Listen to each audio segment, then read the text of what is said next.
ভাইকে দৃষ্টি আকর্ষণ করে বলছি, ভাই আপনারা যারা রংপুরে থাকেন, ঢাকায় থাকেন, বগুড়ায় থাকেন, চিটাগাঙে থাকেন, যে যে অবস্থায় থাকেন না কেন ভাই, অবশ্যই ঈদের সময়, ঈদের ছুটির সময় বাড়ি আসবেন, তাই না?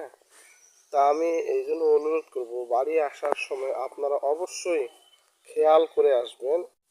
আপনি ভালো গাড়ি দেখে আসবেন এবং গাড়িতে আসার সময় দোয়া খেয়াল করবেন, আল্লাহর নাম নেবেন, আল্লাহ তালাকে স্মরণ করবেন। কারণ এদিকে প্রায় অনেক দুর্ঘটনা ঘটে যাচ্ছে ভাই, এই জন্য কথাগুলো বলতেছি। এই তো গতকালকে একজন মিরবাগে অ্যাক্সিডেন্ট করে 3 জন মারা গেছে। এর আগে বরিশালে আপনারা জানেন যে এক ফ্যামিলির 13 জনের মধ্যে 9 জন মারা গেছে, 3 জন আহত অবস্থায় আছে।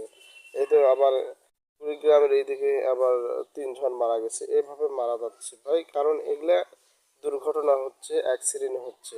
এই জন্য আমি সবাইকে বলবো, আপনারা যারা আসবেন অবশ্যই খেয়াল করে আসবেন, দোয়া দরুদ পড়বেন, আল্লাহর নাম নিয়ে গাড়িতে উঠবেন, আল্লাহকে স্মরণ করে উঠবেন। ভালো থাকবেন, সুস্থ থাকবেন।